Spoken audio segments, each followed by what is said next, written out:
আসসালামু আলাইকুম। আজকে আপনাদের সবাইকে আমি দেখাবো সজিনা পাতার ভর্তা। এই সজিনা পাতাকে বলা হয় সুপারফুড। এতে আছে কমলার চেয়ে বেশি 7 গুণ ভিটামিন সি।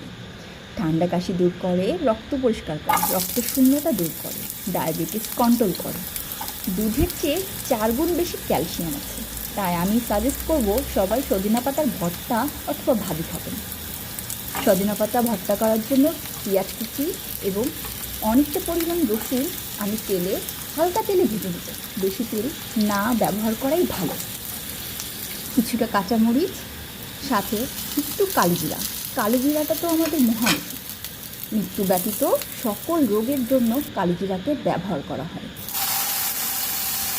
পেঁয়াজ রসুন ভাজা হয়ে গেলে আমি একই কড়াইয়ে দিয়ে দিব সজনা পাতাটা। সজনা পাতাটা সুন্দর করে ধুয়ে নিয়েছি।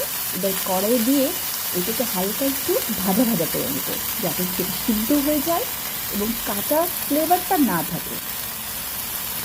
এই সজনা পাতার গুণাগুণ বলে শেষ করা যাবে না। ডাক্তাররা সাজেস্ট করে যাতে সবাই এই সজনা পাতাটা সপ্তাহে 2বার হলেও খেয়ে থাকে, কারণ এতে রোগ প্রতিরোধ ক্ষমতা অনেক বেশি। আমার পেঁয়াজ রসুন মরিচ কালজিরা ভাজা হয়ে গেছে। এবার আমি নিয়ে নিয়েছি আমার শিলপাটা। এই শিলপাটায় বেটে ভর্তা করলে কিন্তু ভর্তাটা যে দারুণ হয় তা মুখে লেগে থাকে। পেঁয়াজ রসুন কাঁচামরিচ বাটা শেষ।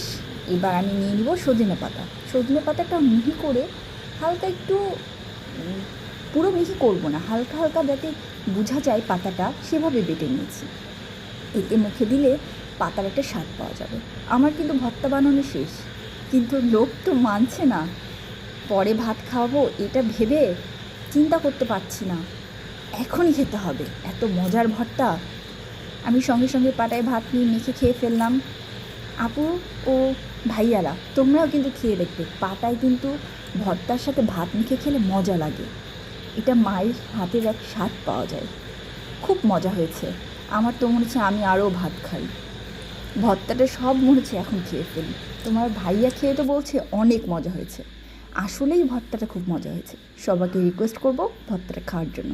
আমি নতুন, আমার চ্যানেলটাকে ফলো করবে, সাবস্ক্রাইব করবে। ধন্যবাদ।